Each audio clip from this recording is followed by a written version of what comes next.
All right, let's talk about plays for the week. We got a couple of good ones for you, and welcome back to Waco ISD.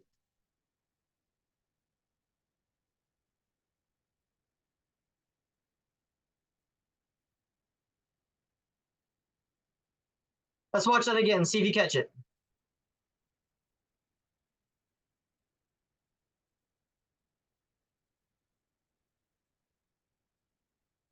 This is an illegal pitch.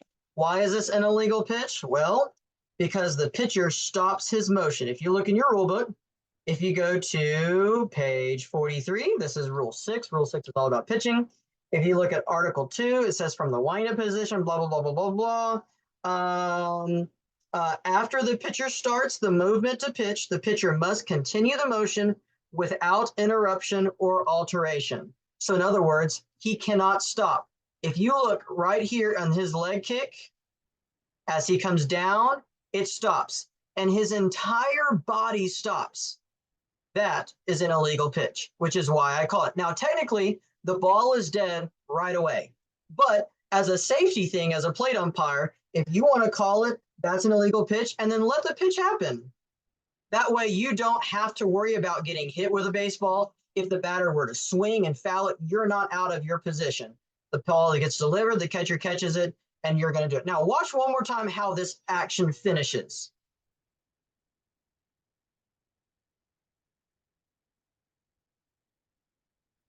Plate umpire gives the count really big, which is why it's 2-1.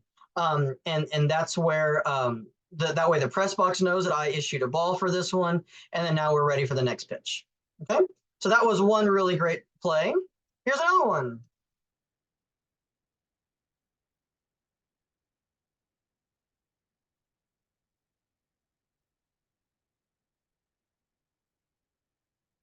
Now, why am I showing this one? Watch one more time, see if you can see it.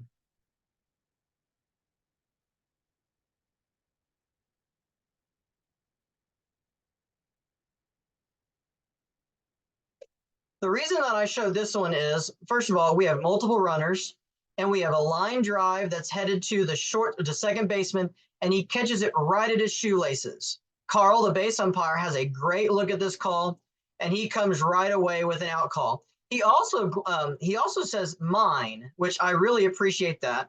And that way I know as a plate umpire, hey, that's his all the way. One thing we should say is according to the TASO manual, that any line drive hit at the second baseman or shortstop is the base umpire's call. And I would say that I agree with this on most occasions. In this occasion, I certainly agree with it. The base umpire's got a great look at it. But what if the line drive took the second baseman way to his left, maybe even diving away from the second base umpire, from the umpire that's in B or C position? As a plate umpire, could you possibly have a really good look at this? Absolutely. As a base umpire, could you possibly get straight line for this and not really be able to see? Absolutely as well. So in that situation, as the crew, as you're having an umpiring, as you're working together, if you feel very confidently with something, you can look at your partner and say, Carl, it's mine. Carl, it's mine. I've got it. He's out. Or Carl could even say, hey, Caleb, it's mine. I've got it. He's out. Where y'all can communicate on things. Also, let's say Carl makes the call in this situation, and the fielder is going away from him. Let's say the coach asks him want to get help. I think this is a play that if Carl thinks that he's got a great look at it, no, we don't need to get help. That's his call. By the mechanics manual, that's his call. Absolutely. However, I also think that if you as a base umpire feel like, wow, I really got straight line on that. I made the call. I had to make a decision, but I got straight lined. I wonder if my partner had a different look, and if he had any other information to give. Could you possibly get together on something like this? Yeah, I think you could as well. But the biggest thing of this is just communication, knowing, according to the TASO manual, all line drives or fly balls hit to the second and shortstop when the base umpire is in B or C is the base umpire's play. But again, I would add a few little exceptions to that if they're going directly away from the base umpire. That's where it gets hairy, and we could really communicate well with those scenarios. All right, here's another play.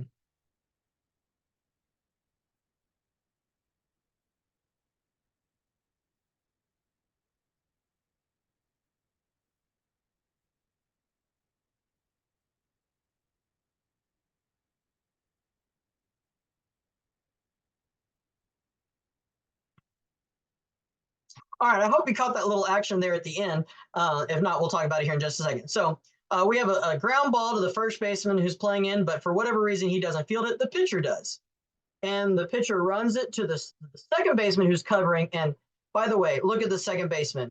Is he interfering with the runner? No, he's not. He's simply trying to play his position. The ball comes, the ball beats the runner. It's a great call. The runner decides to slide for whatever reason. Why? Can he do that? Yes. It is a smart decision. No. And the pole's in the way, but the runner kind of hits the base awkwardly as he's sliding and pops up with a leg high. You can see his leg kind of sticking up, and just kind of knocks the second baseman back, which the collision actually looks a little bit worse than on the video because that lovely pole is there and you can't see it all. But everybody thought that the collision brought the second baseman off of the bag who's covering, but in reality he was right there. Yes, dear. It ends at 9 o'clock, so I got a little longer. Anyway, so it looks like he bumps him off because look where he's standing. The second baseman is now standing far away from the bag, but it was actually really pretty obvious that he was on the call, which is why Carl just gives a very nonchalant out call. In the scheme of things, it was actually a very simple call. It just looked weird. What I want to get to you is this. Watch the first base coach. Watch the first base coach. He's going to appear in his stance right now, and he's calling time. He is looking at me and asking for time to go talk to Carl. The first base umpire is wanting to call time to go talk to the umpire. And you look at you look at me, that is the immediate stop sign. That is the no, I am not giving you time, and I am now pushing him back to his box. I'm actually saying, you are the assistant coach. Get in your box. Those, I think, was a direct quote. And I just want you to watch how quick this happens, and it doesn't ever get anything further. So let's watch this play one more time, and I got a few more things I want to talk about.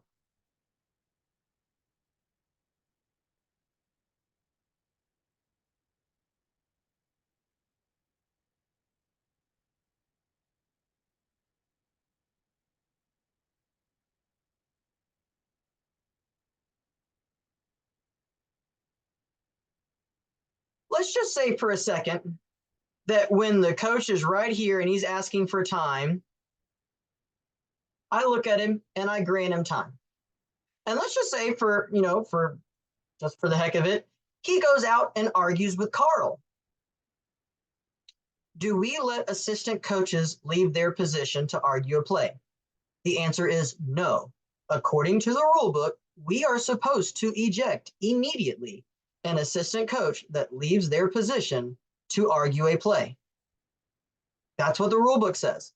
And so if we let him go handle the situation and go argue and all that fun stuff, not only is it directly in conflict with what the rules say, what happens even further down the line if we let him do this now? Are we going to let him do all the other things? Then it just really blurs that line of head coach versus assistant coach. He needs to know that he needs to get to his box. That is where he belongs. I'm not trying to say that in a derogatory, negative way. I'm just saying, like, by rule, he's an assistant coach. He needs to stay in his box, period. Now, if the head coach wants to come out and talk to Carl about this play, absolutely. Call time, go talk, absolutely. But that's a job for the head coach. That's a job that he and only he has. We cannot let assistant coaches do things that head coaches can do. Period. End of story. All right, I got one more for you, and this is a real doozy.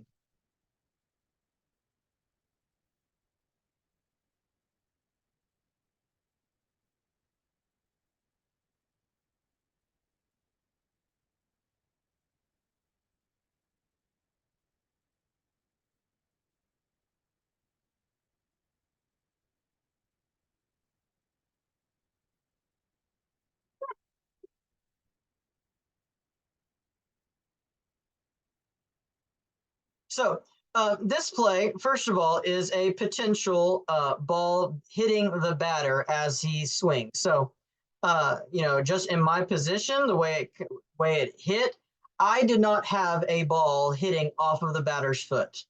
It's very apparent the batter did, but I didn't have it. And guess what? If I don't see it, I'm not going to call it.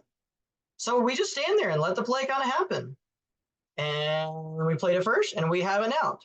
Here's something else too. Carl didn't have anything on this play either. If you're a base umpire and you see a live batted ball that hits the foot or the leg of the batter, it is your responsibility to kill it immediately. That is helping the crew. That is helping everybody function the best way. You need to do your job and you've got to kill it right away. The fact that I didn't call this a foul ball means that I didn't see it. The fact that Carl didn't call it a foul ball means that Carl didn't see it, which also helps this conversation that happens with the coach. He comes out and he says, "What do you mean? He missed as big as Dallas. Did he see it?" And that's what I just simply told him. I said, if Carl had it, he would have called it. If you see something in this situation, you need to call it. Help the crew out. Go, Carl. Yeah, I was just going to say, in this case, did it hit it? I don't know, but I sure as hell didn't see it hit it, and he's wearing white shoes. So, he did, I didn't see the ball change direction when it bounced out from him, and, I did see him standing there. So I was like kind of looking at you. Okay, I guess Caleb didn't see it hit him either, and I didn't see it hit him. So I guess we'll call him out if they ever get around to throwing it over here. but yeah. And just remember, guys, the ball is not dead unless you call it dead. He hits the ball, you play it. The worst scenario that could happen is, let's say you have a multiple, 3-4 umpires, and say for whatever reason it does get, past his right the way. If you call it a live ball, it's very easy to go back and call it a dead ball, or to go back and call it, foul. It did hit him. Okay. You can't go the other direction. You can't call this a foul ball and be like, oh, wait, no, it never hit him. We have an out. It can't go the other direction. So if you're ever unsure, let the play happen. Let it keep rolling and then see what happens. And then if something needs to change and go back and flip, you can. But, as I'm watching the replay of this, it looks like it may have changed directions. I mean, again, it's so hard to tell. It looks like off the bat it's going more left and then it pops up right. So maybe we missed this. Maybe we didn't. But you know what? Umpiring is you're going to miss calls. There is no way that when you have only 2 umpires out on a ball field that you're going to be able to get everything.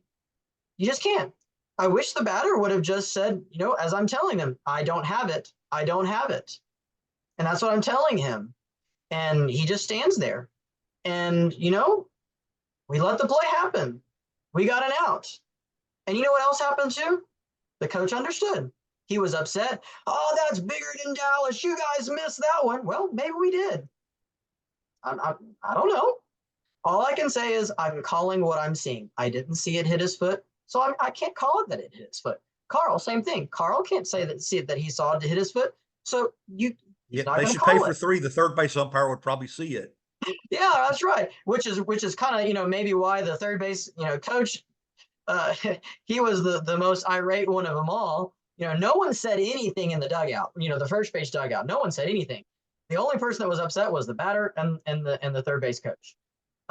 So let's watch this one more time, and you tell me. Do you think we got it right or wrong?